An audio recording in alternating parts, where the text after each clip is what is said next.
नमस्कार। आज मैं आपको श्री कृष्ण की एक और लीला सुनाऊंगा, राजा उडुपी और मूंगफली का रहस्य। यह कहानी कुरुक्षेत्र के युद्ध के उस समय की है, जब युद्ध की तैयारियां चल रही थीं। आर्यवर्त के कोने-कोने से रथों के पहियों की आवाजें हस्तिनापुर की ओर बढ़ रही थीं। हर राजा अपनी चतुरंगिनी सेना के साथ या तो पांडवों के खेमे में जा रहा था या कौरवों के। उसी समय सुदूर दक्षिण से उडुपी के राजा अपनी विशाल टोली के साथ कुरुक्षेत्र की सीमा पर पहुंचे। उनके आने की खबर ने दोनों पक्षों को असमंजस में डाल दिया। उडुपी के राजा, जिन्हें कुछ ग्रंथों में महारथी अक्षय या चंद्रवंश के वंशज के रूप में देखा जाता है, ने एक बहुत ही साहसिक कूटनीतिक चाल चली। राजा उडुपी पहले दुर्योधन के पास गए। दुर्योधन को लगा कि दक्षिण का यह प्रतापी राजा उसकी 11 अक्षौहिणी सेना को और मजबूत करेगा। लेकिन राजा ने जो कहा, उसने दुर्योधन को चौंका दिया। राजा बोले, हे कुरुराज, मैं युद्ध में भाग लेने आया हूं, लेकिन मेरी लड़ाई शस्त्रों से नहीं, क्षुधा यानी कि भूख से है। आपकी विशाल सेना को रसद की कमी ना हो, यह उत्तरदायित्व मेरा होगा। दुर्योधन ने संदेह से पूछा, और पांडव, क्या आप उन्हें भूखा रखेंगे? राजा उडुपी ने शांत भाव से उत्तर दिया, नहीं राजन, एक रसोइया किसी का शत्रु नहीं होता। मेरी कूटनीति यह है कि मैं युद्ध के मैदान में एक तटस्थ क्षेत्र बनाऊंगा। मेरी रसोई के द्वार कौरव और पांडव दोनों की सेनाओं के लिए खुले रहेंगे। जो सूर्यास्त के बाद जीवित बचेगा, उसे तृप्त करना मेरा धर्म होगा। दुर्योधन ने इसकी अनुमति दे दी। दुर्योधन से अनुमति लेने के बाद राजा उडुपी धर्मराज युधिष्ठिर के पास पहुंचे। पांडवों का शिविर उस समय रणनीतियों और अस्त्रों शस्त्रों की झंकार से भरा हुआ था। युधिष्ठिर ने राजा का स्वागत किया और आदरपूर्वक पूछा, हे नरेश, आप दक्षिण की महान भूमि से आए हैं। आपकी सेना और शौर्य की गाथाएं हमने सुनी हैं। क्या हम आशा करें कि आपका बल पांडवों के पक्ष को और न्याय के मार्ग को मजबूत करेगा? राजा उडुपी ने हाथ जोड़कर अत्यंत विनम्रता पूर्वक कहा, धर्मराज, मैं यहाँ बल का प्रदर्शन करने नहीं, बल्कि उस बल को बनाए रखने के लिए आया हूँ। युद्ध केवल वीरता से नहीं, बल्कि प्राणों की रक्षा करने वाले अन्न से भी जीता जाता है। मैं आपसे और दुर्योधन दोनों से एक विशेष संधि करने आया हूँ। युधिष्ठिर थोड़े अचंभित हुए। उन्होंने कहा, संधि? युद्ध के इस मोड़ पर कैसी संधि? राजा उडुपी ने विस्तार से समझाया, महाराज, युद्ध के नियम कठोर होते हैं, लेकिन भूख के नियम उससे भी कठोर हैं। यदि मैं आपकी ओर से लड़ता, तो मैं कौरव सेना का शत्रु बन जाऊंगा, और यदि उनकी ओर से, तो आपका। मेरा अंतर्मन कहता है कि इस महाविनाश में कोई तो ऐसा हो जो केवल जीवन की चिंता करे। मैं चाहता हूं कि आप मुझे अपनी सेना के रसद का भार सौंप दें, लेकिन इस शर्त पर कि मैं यही कार्य कौरवों के लिए भी करूंगा। युधिष्ठिर, जो स्वयं धर्म और सत्य के प्रतीक हैं, राजा की इस निष्पक्ष सेवा की बात सुनकर गहरे सोच में पड़ गए। उन्होंने अर्जुन और भीम की ओर देखा। अर्जुन ने अपनी सहमति दी, क्योंकि वे जानते थे कि युद्ध में रसद का प्रबंधन सबसे कठिन कार्य है। युधिष्ठिर ने फिर कहा, राजन, आपकी सोच वंदनीय है। युद्ध के इस वातावरण में जहां सब एक दूसरे का रक्त बहाने को तत्पर हैं, आप सबको तृप्त करने का संकल्प ले रहे हैं। यह एक प्रकार का धर्म युद्ध ही है। पांडव पक्ष आपकी इस सेवा का सम्मान करता है, और हम वचन देते हैं कि हमारी ओर से आपके रसोइयों और अन्न भंडारों को कभी कोई क्षति नहीं पहुंचाई जाएगी। इसके बाद राजा उडुपी भगवान श्री कृष्ण के पास पहुंचे। श्री कृष्ण ने मुस्कुराते हुए राजा की आंखों में देखा। वे जानते थे कि राजा उडुपी केवल भोजन खिलाने नहीं चाहते, बल्कि वे इस महायज्ञ का हिस्सा बनना चाहते हैं, जहां हिंसा के बीच बीच भी सेवा का भाव जीवित रहे। राजा ने कृष्ण से कहा, वासुदेव, यदि मैं किसी एक पक्ष को चुनता तो केवल आधा न्याय कर पाता। भोजन पर हर जीव का अधिकार है। मैंने शस्त्र न उठाने का संकल्प लिया है ताकि मैं बिना किसी पक्षपात के उस योद्धा को भी शक्ति दे सकूं जो कल शायद वीर गति को प्राप्त हो जाए। श्री कृष्ण ने उनकी इस कूटनीति को मान्यता दी। उन्होंने घोषणा की कि उडुपी की रसोई पर कोई भी पक्ष हमला नहीं करेगा और ना ही उनके रसद के मार्ग में बाधा डालेगा। यह कोई साधारण समझौता नहीं था। उडुपी नरेश ने खुद को एक बहुत ही जोखिम भरी स्थिति में डाल दिया था। उन्हें हर रात हजारों शत्रुओं को एक ही स्थान पर बैठाकर खिलाना था। उडुपी के राजा ने कुरुक्षेत्र के पास एक विशाल क्षेत्र को रसोई नगर में बदल दिया। यह कोई सामान्य रसोई नहीं थी। वहां हजारों बड़े मिट्टी के चूल्हे बनाए गए जो दिन रात जलते थे। उन्होंने पास की नदी से विशेष जल मार्ग बनवाया ताकि स्वच्छता बनी रहे। उन्होंने उडुपी से भारी मात्रा में विशेष चावल और दालें मंगवाई। नियम था कि सूरज ढलने के बाद जब युद्ध रुक जाता तो जो भी सैनिक, चाहे वह किसी भी पक्ष का हो, यदि रसोई के द्वार पर आता है तो उसे सम्मान पूर्वक बैठाकर खाना खिलाया जाएगा। राजा उडुपी को पता था कि यह गणना करना असंभव होगा कि रात में कितने लोगों के लिए खाना बनना है, क्योंकि प्रतिदिन हजारों योद्धा मारे जाएंगे। वे जानते थे कि भगवान श्री कृष्ण ही उनकी इस प्रश्न का उत्तर दे सकते हैं। कहा जाता है कि राजा ने श्री कृष्ण से एकांत में प्रार्थना की, भगवान, मैं अन्न की बर्बादी का पाप नहीं लेना चाहता, मुझे कोई संकेत दें।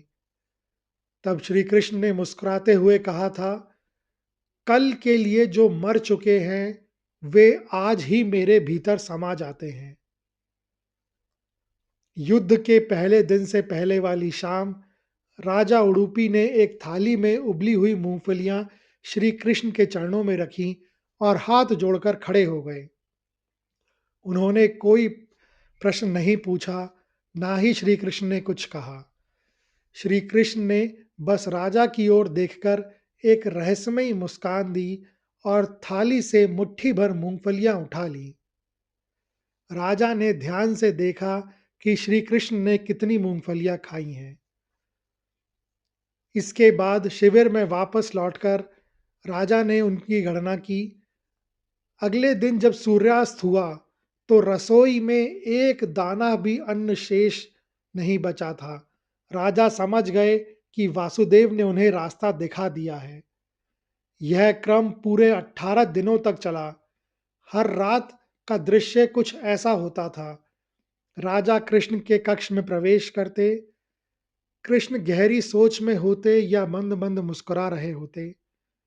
राजा थाली में मूंगफली के दाने प्रस्तुत करते। श्री कृष्ण थाली में से कुछ दाने उठाते, कभी 10, कभी 20 तो कभी 50। राजा दानों को गिनते और चुपचाप बाहर निकल आते। राजा उडुपी जानते थे कि कृष्ण काल पुरुष हैं। वे जानते थे कि अगले दिन कौन जीवित रहेगा और कौन वीरगति को प्राप्त होगा। श्री कृष्ण द्वारा खाई गई हर एक मूंगफली का दाना वास्तव में 1000 मृत योद्धाओं का प्रतीक था। अगर श्री कृष्ण 40 दाने खाते तो राजा समझ जाते कि कल 40,000 योद्धा मारे जाएंगे और उनके लिए भोजन नहीं बनना है। वह उसी समय अपनी विशाल रसोई के रसोइयों को आदेश देते कि कल का अन्न परिमाण कितना घटाना है। एक रात अर्जुन ने यह देख लिया। उन्होंने श्री कृष्ण से पूछा, केशव, आप इन मूंगफलियों को इतनी गंभीरता से क्यों खाते हैं? श्री कृष्ण ने उत्तर दिया, पार्थ, उडुपी के राजा ने अपनी प्रजा और रसद का जो त्याग किया है वह अतुलनीय है। वे अन्न की बर्बादी को पाप मानते हैं। मैं बस उनकी उस श्रद्धा और विवेक की सहायता कर रहा हूं। ये मूंगफलियां मेरे लिए भोग नहीं, बल्कि आने वाले कल का लेखा जोखा है। अर्जुन उस समय श्री कृष्ण के वाक्य का अर्थ नहीं समझ पाए। कुरुक्षेत्र का युद्ध अपने चरम पर था। 17 दिन बीत चुके थे और युद्ध भूमि वीरों के रक्त से लाल हो चुकी थी।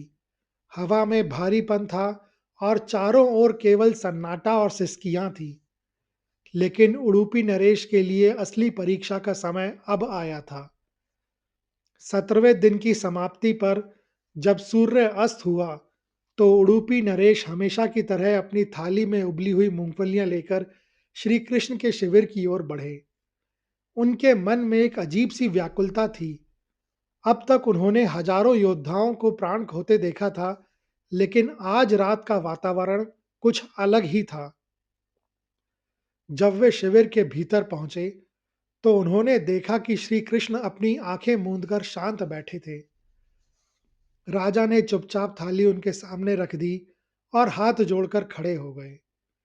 श्री कृष्ण ने आंखें खोली, राजा की ओर देखा और एक क्षण के लिए उनके चेहरे पर एक ऐसी करुणा उभरी जो राजा ने पहले कभी नहीं देखी थी। उस रात श्री कृष्ण ने एक भी मूंगफली नहीं उठाई। उन्होंने थाली को स्पर्श तक नहीं किया और पुनः अपनी आंखें बंद कर ली। राजा उडुपी का हृदय कांप उठा। वे शिविर से बाहर आए और ठिठक गए। उनके मस्तिष्क में विचारों का तूफान चल रहा था। क्या इसका अर्थ यह है कि कल कोई भी जीवित नहीं बचेगा? क्या कल के युद्ध में पांडव और कौरव दोनों पक्षों का पूर्ण विनाश हो जाएगा, या फिर क्या कल भोजन करने वाला कोई शेष ही नहीं रहेगा? उनके सामने सबसे बड़ी चुनौती थी। यदि वे भोजन नहीं बनाते और कल योद्धा जीवित बच जाते, तो वह बचे हुए योद्धा भूख से मर जाते, जो एक रसोइये राजा के लिए सबसे बड़ा कलंक होता। और यदि वह बहुत ज़्यादा भोजन बना लेते, तो वह भोजन बच जाता और यह अन्न का अपमान होता। यह उनके विवेक और विश्वास की परीक्षा बन गई।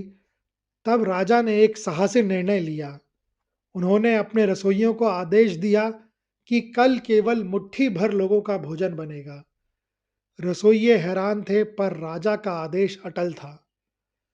18वें दिन का युद्ध भीषणतम युद्ध था। शाम होते होते कुरुक्षेत्र की भूमि शवों से पट गई थी। कौरव पक्ष का समूल नाश हो चुका था और पांडवों की ओर से भी केवल 5 भाई और कुछ गिने चुने लोग ही जीवित बचे थे। जब रात हुई, तो वही हुआ जिसकी राजा ने भविष्यवाणी की थी। भोजन करने के लिए केवल कुछ ही लोग आए। राजा उडुपी की गणना बिल्कुल सटीक थी। ना अन्न की बर्बादी हुई, ना ही कोई भूखा रहा। विजय के बाद जब पांडव शांत हुए, तो युधिष्ठिर राजा उडुपी के पास आए। उन्होंने राजा के चरणों में प्रणाम किया और भावुक होकर बोले, हे महान राजन, हमने शस्त्रों से युद्ध जीता, लेकिन आपने अपने संयम और प्रबंधन से मानवता को जीता है। पूरे 18 दिनों तक जहां विनाश का तांडव था, आपने अन्न का एक भी दाना व्यर्थ नहीं होने दिया। आज की रात जब सब समाप्त हो गया है, आपने सटीक भोजन कैसे बनाया? क्या आप भविष्यवक्ता हैं? राजा उडुपी की आंखों में आंसू आ गए। उन्होंने युधिष्ठिर को श्री कृष्ण के शिविर की ओर ले जाकर कहा, धर्मराज, मैं भविष्यवक्ता नहीं हूं। मैं तो केवल इस महाकाल का एक तुच्छ भक्त हूं। जब श्री कृष्ण मूंगफली खाते थे, तो वे वास्तव में मुझे यह बता रहे थे कि कल कितने लोग काल के ग्रास बनेंगे। कल रात जब इन्होंने एक भी दाना नहीं खाया, तो मैं समझ गया कि कल युद्ध समाप्त हो जाएगा और भोजन करने वाले केवल आप मुट्ठी भर लोग ही बचेंगे। युधिष्ठिर और अन्य पांडव यह सुनकर स्तब्ध रह गए। उन्हें समझ आया कि युद्ध के मैदान में केवल शस्त्र ही नहीं चल रहे थे, बल्कि एक अदृश्य शक्ति अन्न के हर दाने का हिसाब रख रही थी। सभी श्री कृष्ण की लीला के सामने नतमस्तक हो गए। यह कहानी कन्नड़ भारत यानी कुमार व्यास रचित और दक्षिण भारतीय यक्ष ज्ञान परंपराओं में बहुत विस्तार से मिलती है। उडुपी के अनंतेश्वर मंदिर के शिलालेखों और वहां के स्थानीय स्थापत्य पुराण में इसका उल्लेख मिलता है। आज भी उडुपी को व्यंजनों की जननी कहा जाता है। यह कहानी सुनने के लिए धन्यवाद। अगर आपको यह कहानी अच्छी लगी हो तो कृपया इस वीडियो को ज़्यादा से ज़्यादा लोगों के साथ शेयर करें, लाइक करें व चैनल को सब्सक्राइब करें। कमेंट्स बॉक्स में लिखें, जय हो मुरली वाले की।